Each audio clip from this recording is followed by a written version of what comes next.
অপরাধ শূন্য হয়ে লহ কৃষ্ণ নাম। কৃষ্ণ মাতা কৃষ্ণ পিতা কৃষ্ণ প্রাণ, কৃষ্ণ মাতা কৃষ্ণ পিতা কৃষ্ণ প্রাণ। কৃষ্ণেরই সংসার করো ছাড়ি অনাচার, কৃষ্ণেরই সংসার করো ছাড়ি অনাচার। আয় দিবে দয়া কৃষ্ণ নাম সর্বধর্ম সার, দিবে দয়া কৃষ্ণ নাম সর্বধর্ম সার।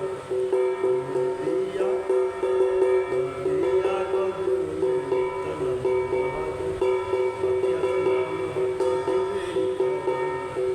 দিবে দিয়া দিয়া গরু নিত্যানন্দ পাতিয়াত নাম হত দিবে। হরে কৃষ্ণ কৃষ্ণ কৃষ্ণ হরে হরে, হরে রাম রাম রাম হরে হরে। কৃষ্ণ কৃষ্ণ কৃষ্ণ হরে হরে, রাম রাম রাম হরে। কৃষ্ণ কৃষ্ণ কৃষ্ণ হরে হরে, হরে রাম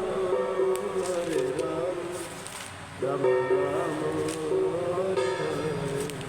নিতাই গৌর হরি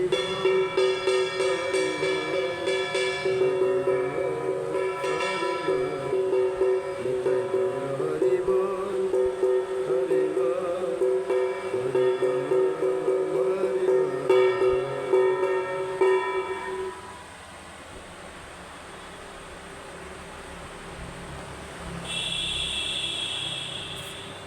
অনন্ত কোটি ব্রহ্মাণ্ড নায়ক সর্বেশ্বর পরপর ব্রহ্মা শঙ্কর কল্যাণ গণগণ নীলায় নিখিল প্রাথমিক ভক্তবঞ্চ ভক্তবৎসল স্বর্ণগত বৎসল ভগবান শ্রীহরি মহিত কৃপা করুণায় আমরা এই শুভ সন্ধিক্ষণে শুভ সময়ে সদ্ব্যবহার হতে চলেছি।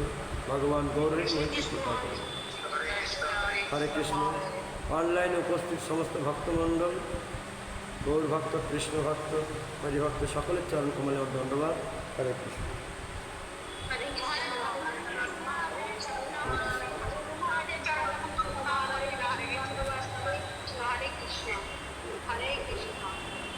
হরে কৃষ্ণ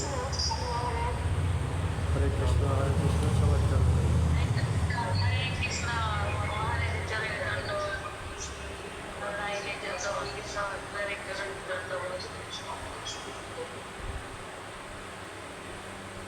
আমরা জাগতিক লোক অধিক সে অধিক আহার নিদ্রা ভয়মোথনঞ্চ সামান্যমেত পশুবীর নরনম জ্ঞানানম নানানামধিকাম বিষয়স বিশেষ জ্ঞানহীন পশুবীর সমান। উত্তর গীতা।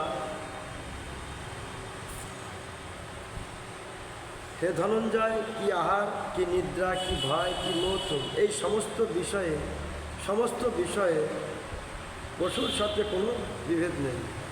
একমাত্র তত্ত্বজ্ঞান লাভ করলেই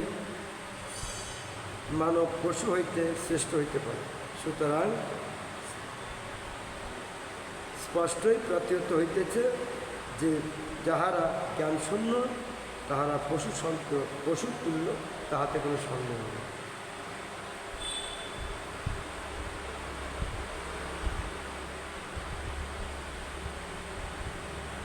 জগজ্জীব আমরা 4 গুণের অধিকারী। আহার নিদ্রা ভয় মথনঞ্চ, 4টে গুণকে নিয়ে আমরা আছি।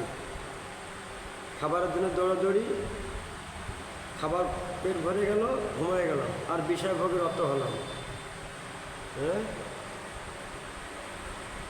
এই 4টে গুণ আহার নিদ্রা ভয় মথনঞ্চ, এই 4টে গুণকে নিয়ে আমরা জগৎ একেবারে মাতোয়ার। এই 4টে গুণ তো পশুর মধ্যে পরিপূর্ণ আছে, কিন্তু আমরা শাস্ত্রে বলছেন উত্তর গীতাতে যদি 4টে গুণকে নিয়ে থাকা হয় তাহলে তো সে মানুষ পশুর সমতুল্য হয়ে গেল। কিন্তু এর মধ্যে একমাত্র তত্ত্বজ্ঞান লাভ করলেই মানব পশু হইতে শ্রেষ্ঠ হইতে পারে। পশুর থেকে শ্রেষ্ঠ কখন হবে? যখন এই আধ্যাত্ম জ্ঞান লাভ করা যাবে তখন তাকে পশু থেকে শ্রেষ্ঠ বলা যাবে। নয়তো যদি আধ্যাত্ম জ্ঞান শূন্য হয় সে পশুর সমতুল্য থাকছে। তাকে আর মানব থেকে পশু থেকে আলাদা করা যায় না। উত্তর গীতায় 1 শ্লোকের মাধ্যম দিয়ে এটা ভগবান বলতে চাইছে। ধনঞ্জয়কে, ধনঞ্জয় অর্জুনের এক নাম ধনঞ্জয়, অর্জুনকে বলছেন উত্তর গীতায় ভগবান। তাই আমাদের মানবকুলে জন্ম নিয়েছি যাতে আমাদের এই মানবকুল ধন্য হয়। তার জন্য কি করা দরকার? আমাদের সৎসঙ্গের মাধ্যম দিয়ে, এই হরিকথার মাধ্যম দিয়ে আমাদের জীবনকে ধন্য করা, আমাদের জীবনকে আধ্যাত্ম জ্ঞানে পূর্ণ করা। আধ্যাত্ম জ্ঞান অনুশীলনের ক্ষেত্রে আমাদের জীবনে অনেক বাধা বিপত্তি উপস্থিত হয়, অনেক বাধা বিপত্তি উপস্থিত হয়, অনেক। সেই বাধা বিপত্তিকে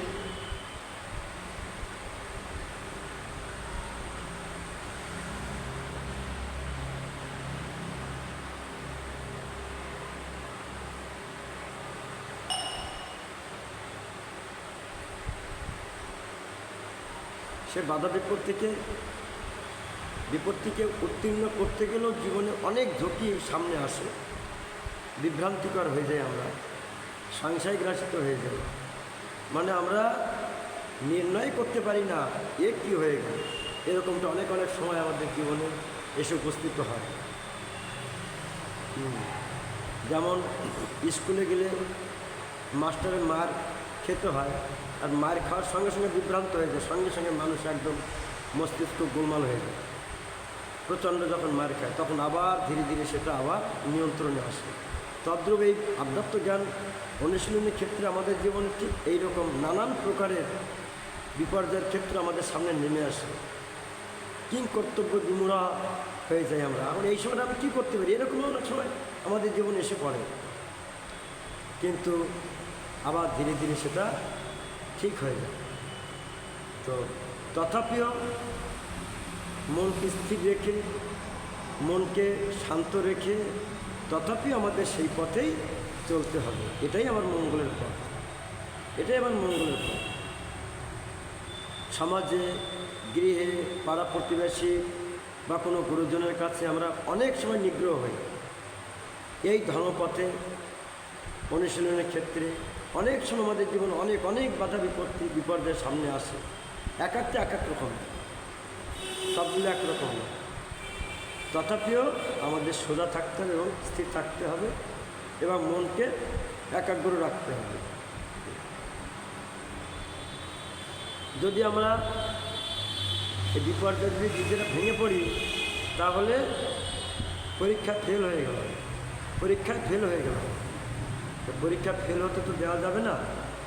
ফেল হলে যেখানে ছিলাম সেখানে পৌঁছে গেলাম, পরীক্ষা ফেল, আর যেখানে ছিলাম সেখানে কেন জায়গায় 0-0 হয়ে গেল। এই জন্যে কোনো না কোনো প্রকারে আমাদের এই আধ্যাত্ম জ্ঞানের সঙ্গে জুড়ে থাকতেই হবে, এতেই আমাদের মঙ্গল। মানুষ পড়ে যায়, কোথায় পড়ে? মাটিতে পড়ে যায়, আবার সে মাটিতে ভার দিয়ে তাকে উঠতে হয়। বিনা ভার দিয়ে সে উঠতে পারে না। ঠিক তদ্রূপ এই ধর্মের পথে যদি কোনো সময় বিভ্রান্তিকর ঘটনা ঘটে, আবার সেই ধর্মকে ধরেই আবার সে সোজা উঠতে পারে। বলো হরে কৃষ্ণ, সবাই বলো হরে কৃষ্ণ।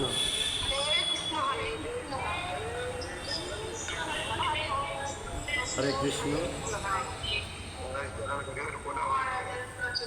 হরে কৃষ্ণ। প্রত্যেকের জীবনে আসবে, এটাই স্বাভাবিক, এটাই স্বাভাবিক। আগের থেকে প্রস্তুত থাকতে হবে। জীবনে বড় বড় বাধা বিপত্তি আসবে। ধর্মের পথে এরকম, আর কোনো পথে তো এত বাধা বিপত্তি নাই। ধর্মের পথে নানান প্রকারের মন একেবারে ভেঙে চলে যাবে এমন অবস্থা আমাদের সামনে আসবে, যা আমরা প্র্যাকটিক্যালের মধ্যে পড়ে আছি এমন সময় একটা। আর পরক্ষণের সমাধান,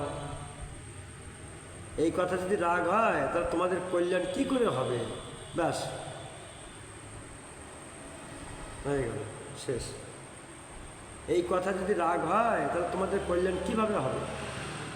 মজবুতকে আরও মজবুত করার জন্যে মাস্টার যেমন ছাত্রকে শাসন করে, যে ভালো ছাত্র তাকে বেশি করে শাসন করে। কেন করে?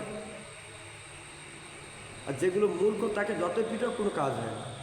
যেগুলো ভালো ছাত্র সেগুলোকে বেশি করে শাসন করে, বেশি করে। কেন করে? যেন এইগুলো তো ঠিক আছে, এগুলো ঠিকঠাক যেন আরও ঠিক হয়। একটা ছেলে তার খুব ভালো ব্যারিগেডে পড়ানো হচ্ছে, খুব চেষ্টা করে পড়াশোনা করানো হচ্ছে, মা বাবা খুব গার্ড দিয়ে রাখে। তো অঙ্কে 90 পেয়েছে, আনন্দ করে বাড়ি আসছে, বাবা অঙ্কে আমি 90 পেয়েছি। 90 পেয়েছো, 10 কেন পাওনি সেটাকে খোঁজো। 10 পাওনি কেন, 10 কেন কম হলে সেটা খোঁজতে চাই।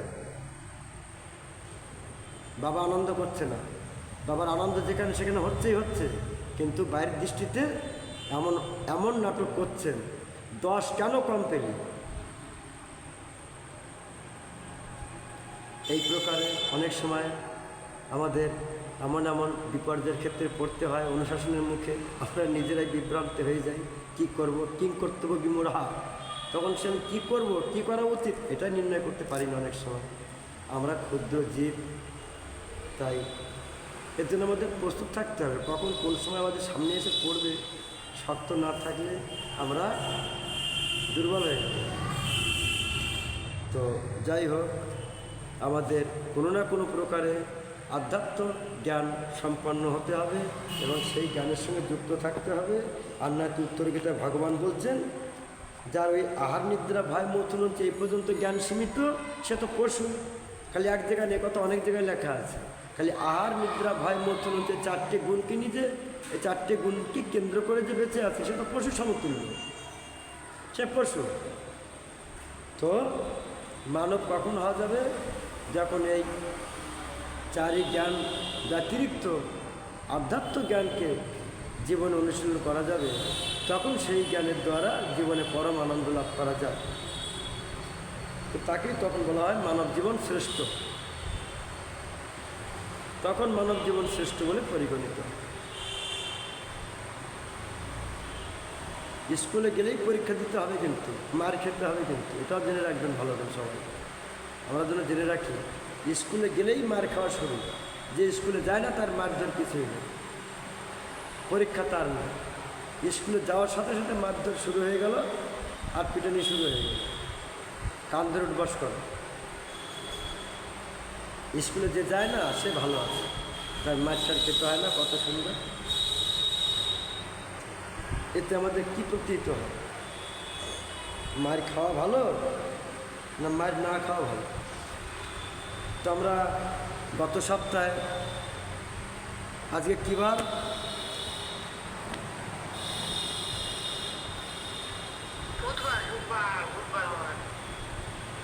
সোম, মঙ্গল, বুধ, বৃহস্পতি। আজকে বুধবার, চৈতন্য চৈতন্য,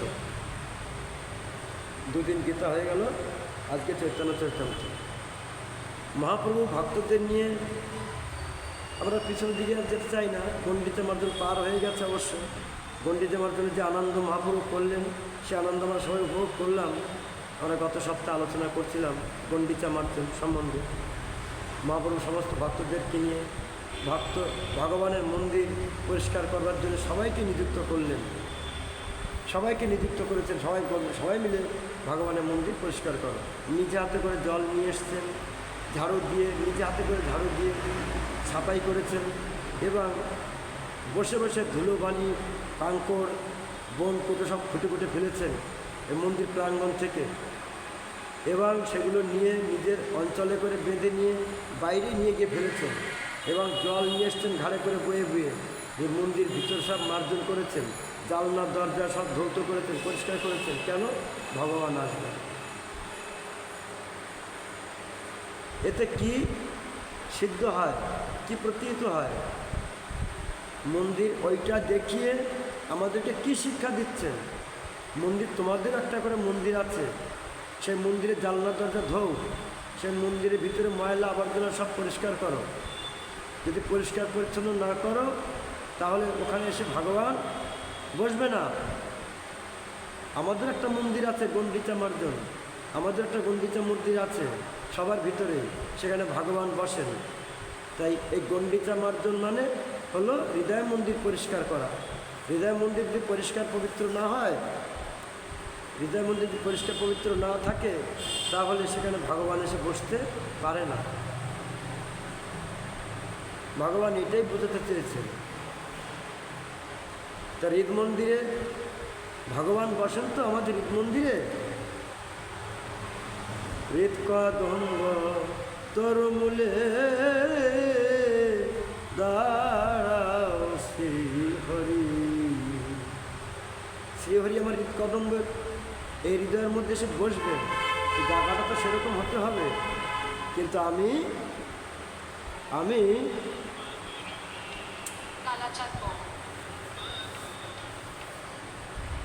হ্যাঁ প্রভু হরে কৃষ্ণ, হৃদয়টা একেবারে ময়লায় পরিপূর্ণ হয়ে আছে আমাদের, যার জন্য ভগবান এসে বসতে পারে না। আর যার জন্য আমরা নানান প্রকারের জাগতিক বিপদ সম্মুখীন হই। নানান প্রকারের বিপদ, 1000 বিপদ আমাদের সম্মুখে আসে।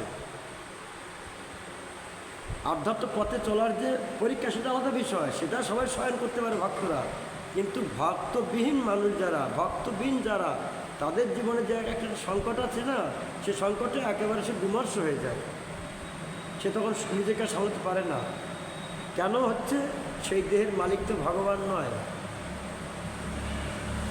সেই দেহের মালিক ভগবান হয় না। যার জন্য সেই সমস্ত জীবদের দেহে এমন এমন সংকট উপস্থিত হয় যে তারা একেবারে সাংঘাতিকভাবে তারা নাজেহাল হয়ে যায়।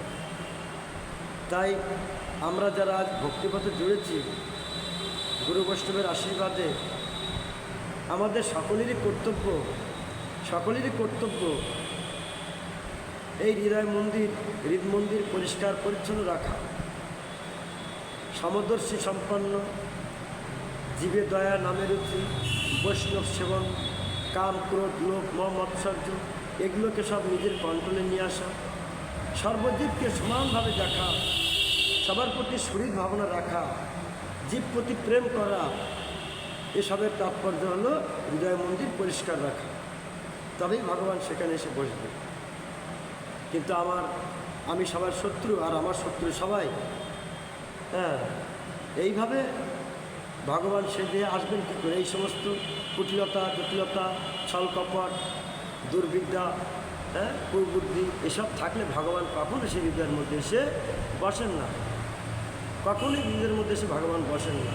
ভগবান সংকটে পড়ে যান, আমি তো বাঁচাতে এসেছি, কিন্তু আমাকে বসার জায়গাটা আমাকে দিচ্ছে না, আমি কী করে সেখানে বসবো? এই ভগবান আজ গৌর সুন্দর নিজে ভক্তদের সঙ্গে করে নিয়ে মন্দির মার্জন করেছেন এবং সেখানে খুব নৃত্য করেছেন। একটা নৃসিংহ মন্দির আছে সেখানে, নৃসিংহ আবির্ভাবের তিথিতে সেদিন খুব সেখানে আনন্দ উৎসব হয়। ভগবান সেখানে খুব নেচেছেন, গৌর হরি খুব নেচেছেন। তারপরে কালান্তরে তারপরের দিন এসে গেল জগন্নাথ দেবের রথযাত্রার রথের অগ্রে মহাপ্রভু খুব কীর্তন করেছেন, খুব নেচেছেন।